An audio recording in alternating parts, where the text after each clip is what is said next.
All right, Kendall Kirk here again, Clemson University Precision Agriculture. Walk you through soil sampling utility operations. So I've been through some of the hardware recommendations in another video, and then how do you install it, how do you license it in another video. On this video, I'm going to walk through how you run the software and some things you need to know to be able to run it properly. It's a single screen basically, so we're not flipping back between multiple forms, multiple screens. A little bit of that, I guess, within the licensing interface, but otherwise you're pretty well always looking at this screen. You've got your options for GPS input source right here, and so right now I'm running on a Fidget's 1040 input, and if we zoom in here on the map, if you click on the map and then you use your roller wheel on your mouse. Now granted, when you're in the field you're not going to have this luxury, so you can hit the zoom in or zoom out button, but if you hit the roller wheel on your mouse, then you'll zoom in, and you notice it's snapping me back to a particular position when I do this. This is the highest zoom level right here. The reason why it's snapping me to a position is because up here I have follow me checked, and if you're not certain what any of these buttons and options do, you can always mouse over them, and it should give you a brief description of what each of these buttons, what the function is of each button. If a button is not enabled, it's not going to tell you what it does. For instance, this zoom all button, it becomes enabled and it zooms to the extents of your shapefile is what it does. So you can see here I'm sitting in my recliner at home. I am on the Fidget's GPS unit, and I'm actually sitting probably somewhere about right here. So you can see we're probably 30 to 40 feet off, although the antenna for this, the entire device is inside a two-story house right now. If I switch over to the serial input, I also have a Trimble unit plugged in. The antenna for the Trimble unit is sitting on the front porch, and it's pretty good. It's probably within a foot or two of its actual position, what we're looking at right here. When you're looking at this icon, well, it flipped right there. That's what I wanted to talk about. If it has an arrow on there with a heading, it means that it thinks you're moving. The threshold I have in place right now for that is 0.2 of a mile per hour. I might need to increase that to 0.3 of a mile per hour. If your marker goes away, your crosshair marker goes away, it means you lost signal at least for a brief period of time. On the serial NMEA input, you've got some setup required depending on what your device is. Particularly, you want your baud rate to match what the output baud rate is on your device. Usually you can change that output baud rate on the device, or you can just change it right here on your computer to make them match.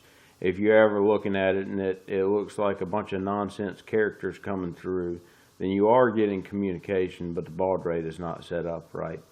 As I mentioned in one of the earlier videos, you do want to turn on GGA and VTG signals or sentences, and where it's flipping back and forth right here, it's basically going in and out of having a good connection. Of course, that may be a bug too. I'll look into that probably in the next day or so and see if it is a bug. I'm running right now on a USB to serial adapter to bring this in, and that's maybe part of the problems I'm having here as well.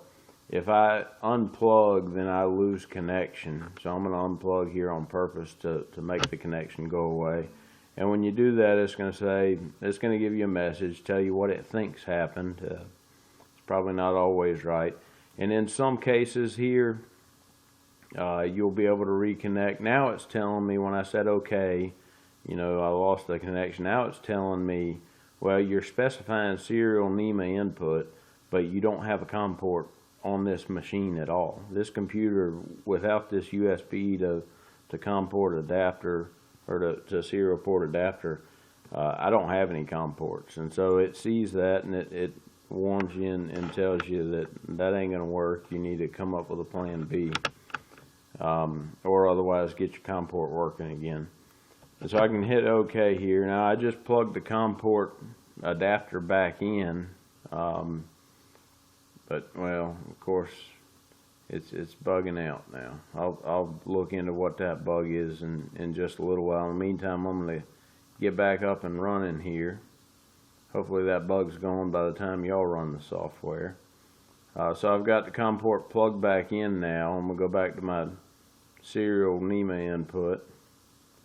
And there we go. We've got something, but it's going in and out again. And again, that's a function of me having this device sitting on my front porch and just not really having a good fix right now. So I'm going to flip back just to have something a little bit more stable. Flip back to this fidgets input. Although it's more stable in that it's not going in and out of having a connection, it also kind of floats around. And again, you can see that, you know, for general soil sampling, this is probably an accurate enough unit for most things that you might want to do with it. To bring your shapefiles in, well, I guess first of all, the logging that takes place in the background will log to a single file for every instance of sampling. And I'll talk a little bit more about how the files advance. But it will automatically number this file as a function of files that you may already have in place. And so if I go here to, I'm going to go to my documents here and show you where this actually sets up. Under my documents, you'll find a folder that gets created called Clemson Precision Ag Software. If you go in there, eventually as we release more software, we will actually use this folder for all of the programs that we have on down the road. Right now, this is the first one that we're releasing, but in there you've got this soil sampling files folder. If you go in there, you've got a configuration file. That will be hidden actually. Right now it's not on my machine since we're still testing it and trying to make sure everything's working right. But the configuration file, all it does, if you deleted it, it wouldn't be a big deal, or if you messed it up, it wouldn't be a big deal. It's just going to restore the default settings if that occurs. If you make changes though and then close the program properly, then those changes will be saved whenever you close the program, so that the next time you open the program, it should load the same settings that you closed it out on the last time you ran it, right down to the GPS position and the zoom level you were looking at on the map. The log files all get created here, and I'll show you a little bit more about how they work, but they're CSV files that we're logging. So back on the software here, a little bit on the map interface. So the map interface is designed to cache the images, the map images that you're looking at. So again, roller wheel will mouse you out, right click and drag will move you around. And notice when I right clicked and dragged, it unchecked the follow me automatically up here.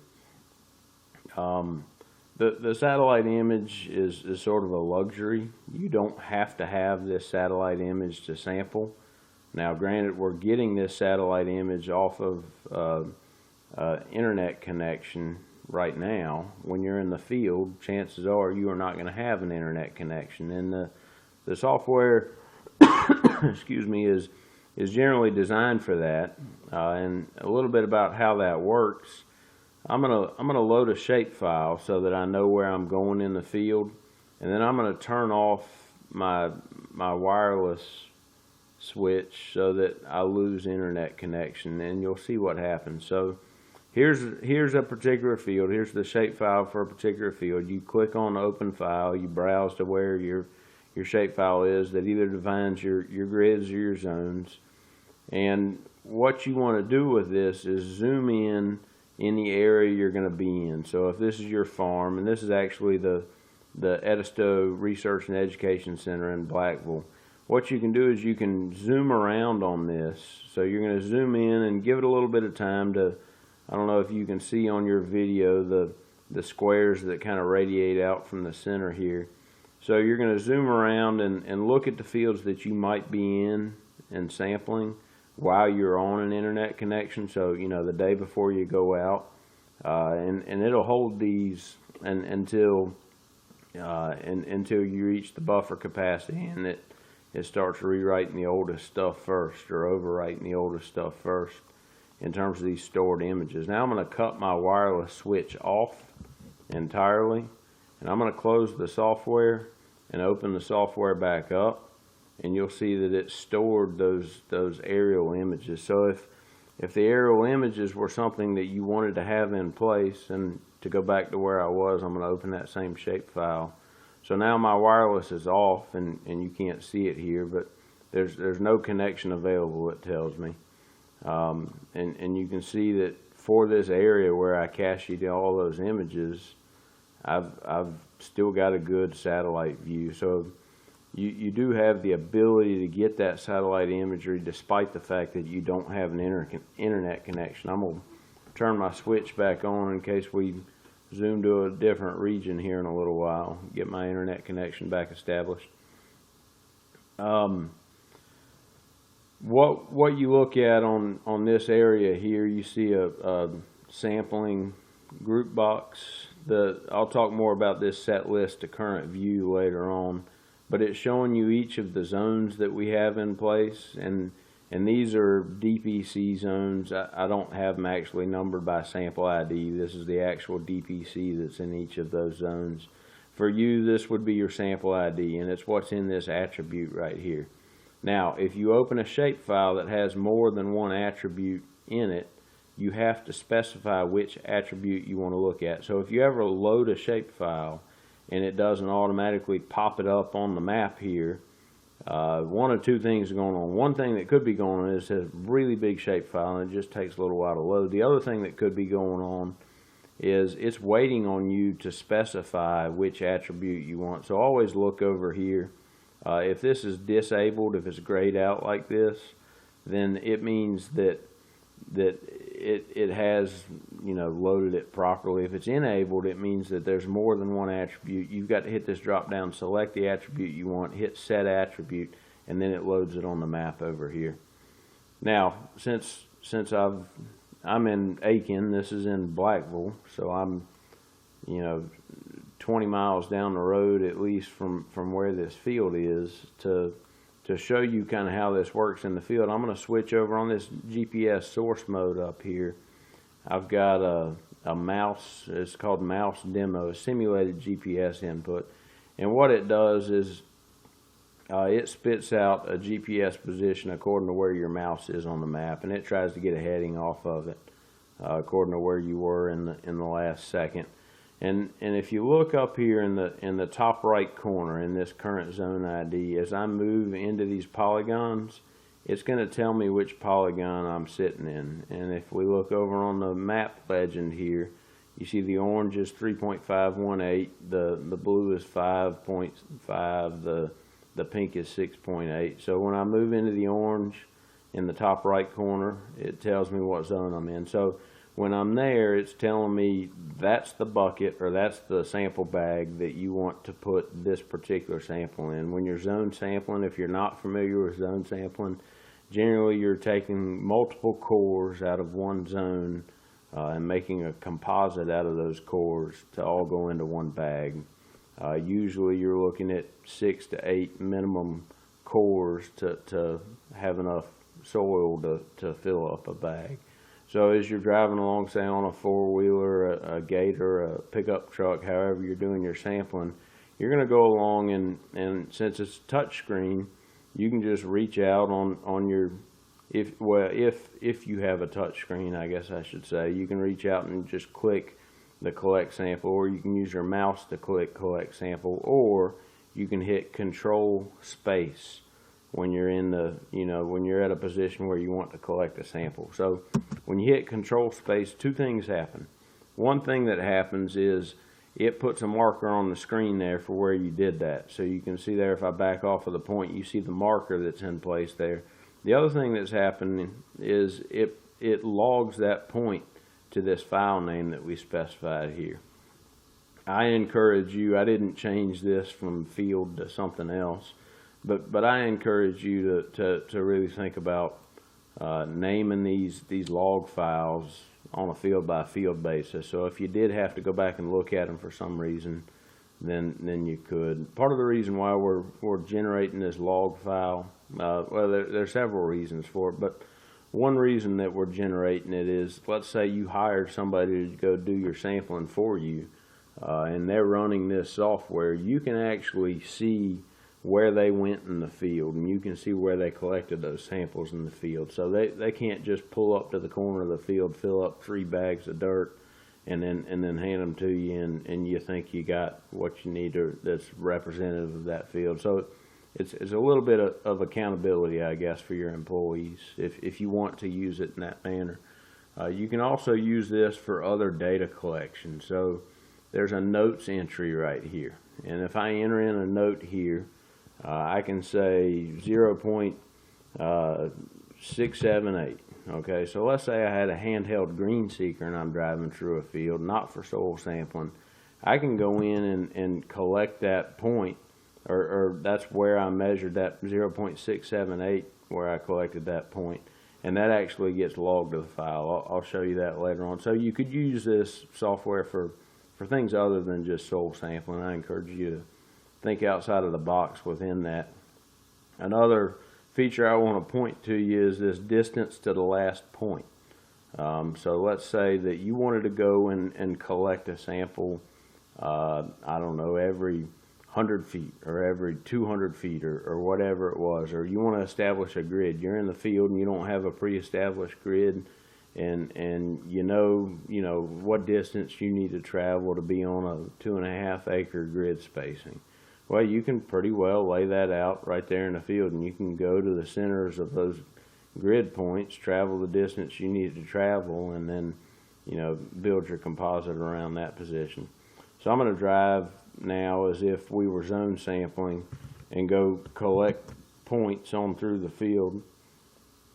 Some of these narrow inclusions, depending on your preference, you might not include the narrow inclusions, but you're just going to go around and collect samples that are representative of each of those zones that you're driving through.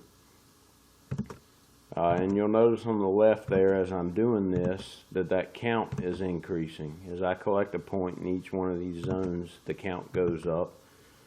And then I can wrap up my sampling here and look to the left and say, okay, do I have enough for my bag? And I can say, well, no, I've only got 5. By my experience, I need 8 or 6 or whatever that number is to fill up my bag.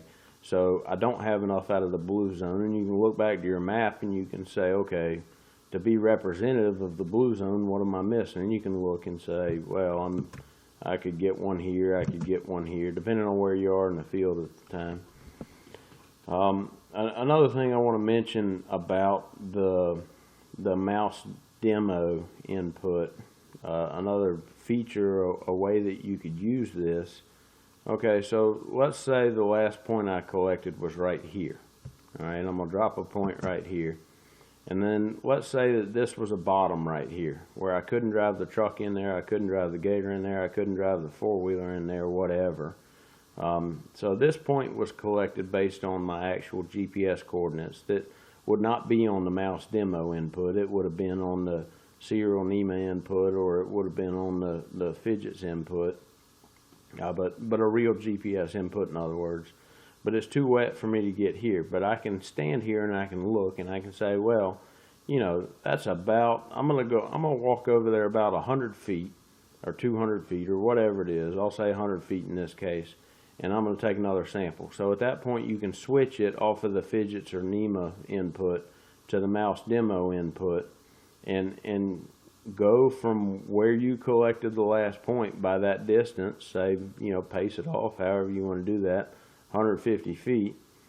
Prior to pacing it off, you can get this mouse demo mode and go ahead and drop a point there. All right, so you know you're going to go there and collect a core there.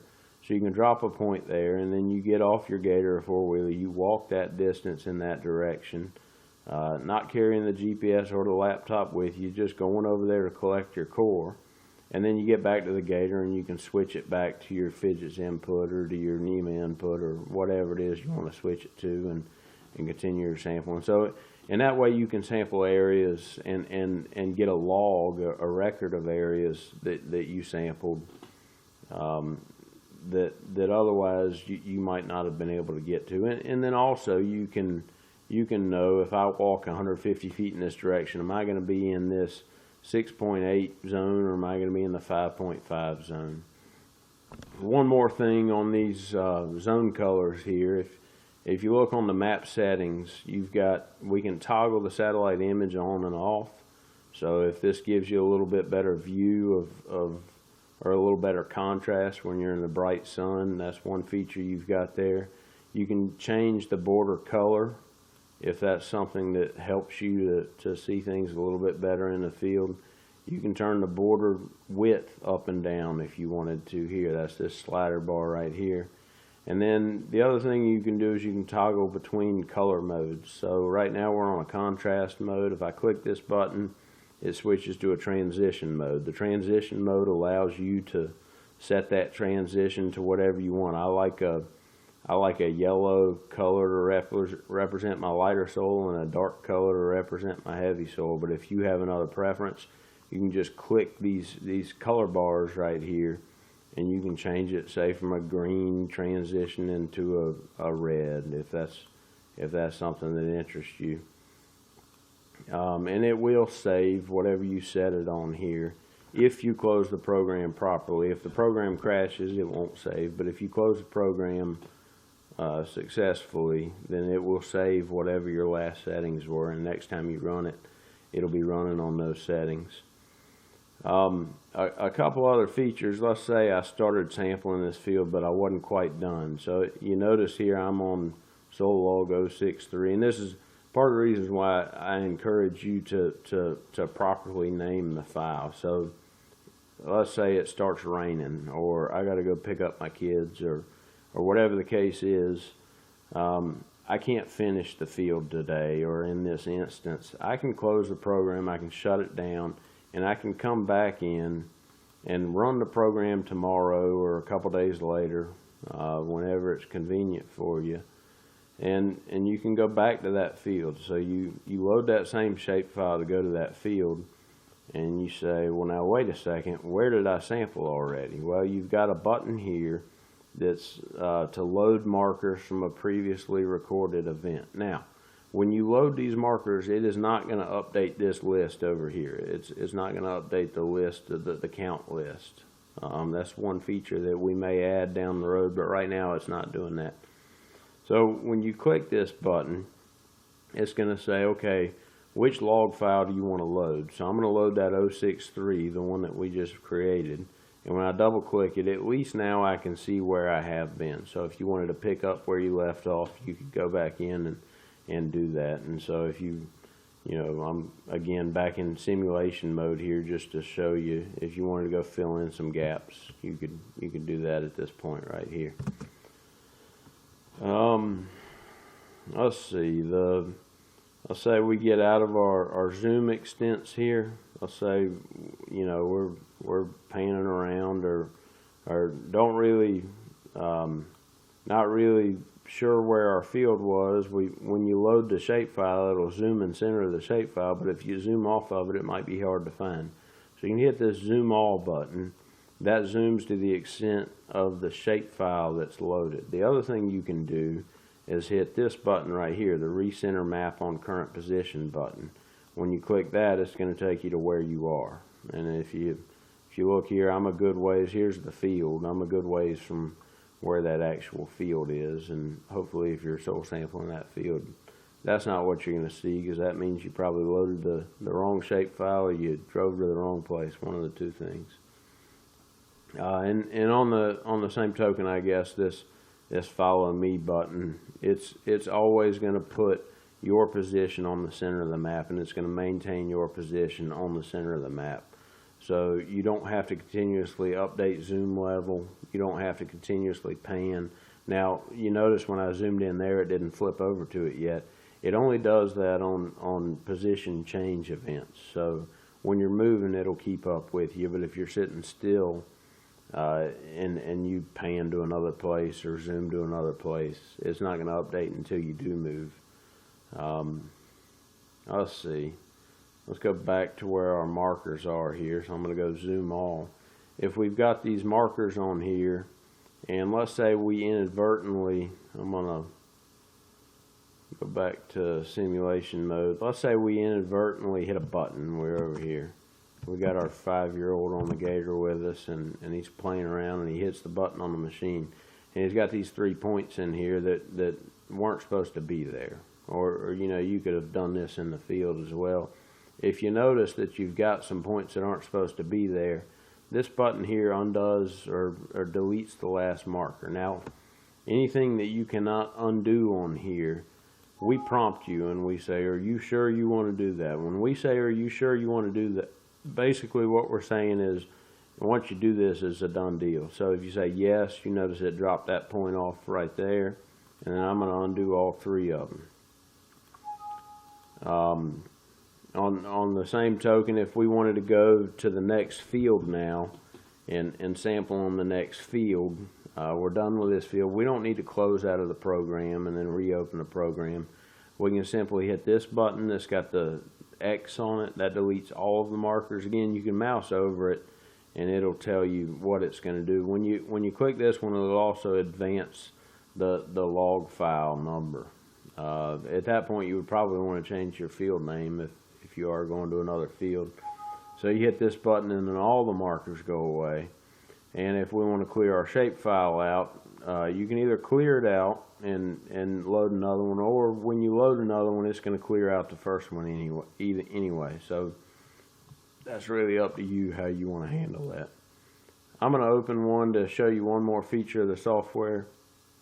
If you have a really large shapefile like this one right here, and I'm going to take this border width down a little bit, switch back to the fidgets input. So if you notice here, we've got a bunch of polygons in this file here. So this is all of one grower's fields, maybe all of one farm. And really, if you want to take full advantage of the ability to keep track of the count over here and make sure you didn't miss a zone or something like that, chances are you're only going to be sampling one of these fields in a day. So you can use your zoom in, zoom out buttons, right click and pan, however you want to do it, and get one of those fields in view. And when you click this set list to current view button, it clips this list. It doesn't delete any of the data. You don't lose anything that was there, but it clips the list to actually what you're currently looking at. And you notice the colors disappeared here. I'll fix that. That's a straightforward fix. That wasn't happening before. But if you toggle this color feature here, they come back. Again, we're clipped to the current view. The other ones are still there. The other zones are still there. And we could sample those other zones. We're just not going to see the count populate here.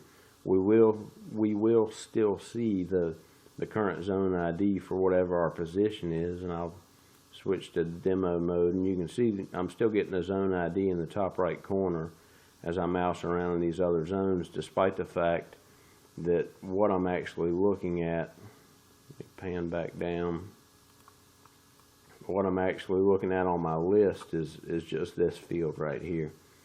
So when I drop points in this field right here, mouse demo mode, I'll see them show up on the count tabulation on my list there, and I'm just kind of randomly dropping points. You wouldn't be driving around this pattern necessarily.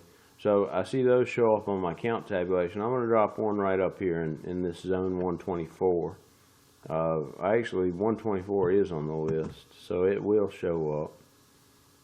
But this 123, of course it is too. So I didn't create this shapefile, but these two fields share some zones is the way that they've got this one set up here. Let me zoom out and show you when I go into one of those other. Yeah, we'll do it this way. So this 120 is not in my list. So you see if I drop in the orange area here in the 120, even though I'm seeing what zone I'm in, they're not populating this list here. Now if you did want to bring that back in, then you just zoom to that area.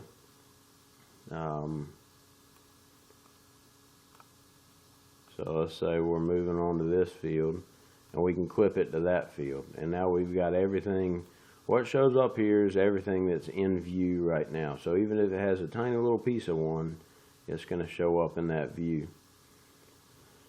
Let's see. I think that's most of what the features on the software are, most of what the buttons do and how they work. Certainly, if you have questions, please let us know. If you're running the software and something happens that doesn't make sense or it shouldn't have happened, let us know that as well. Since I've got this file open, I am going to show you one more thing. If you look here, these two zones got colored the same color. Okay, happened here too, but these are defined as the same zone. I'll demonstrate that. If I mouse over this dark blue area, it's 777. And then the one adjacent to it is also 777. So that one's okay. Those were two zones that got pulled together and merged at some point.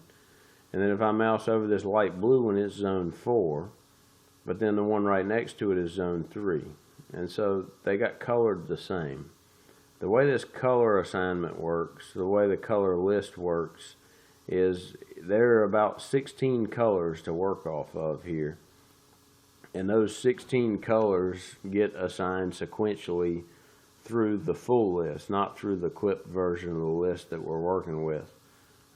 When there are numbers and letters, some of those zones are going to show up or excuse me, when there's numbers and letters, they're going to sort alphabetically. If it's just numeric, they should, in most cases, sort numerically. So when we sort alphabetically, you'll have the instance where number 4 comes after number 1255, and that's part of what's going on here, and why we've got zone 4 and zone 3 colored the same color. So if you have a bunch of zones in a shapefile, then you're much more likely to see this instance where you've got two zones side by side that are the same color, and maybe switching to one of these high contrast views will get rid of that or eliminate that. But you do want to look for it and really pay attention to not just I'm in the blue zone, but look up here in this top right corner and see exactly what zone ID it is that you're sitting in. I think that's all I've got for this video here to show you how the software works.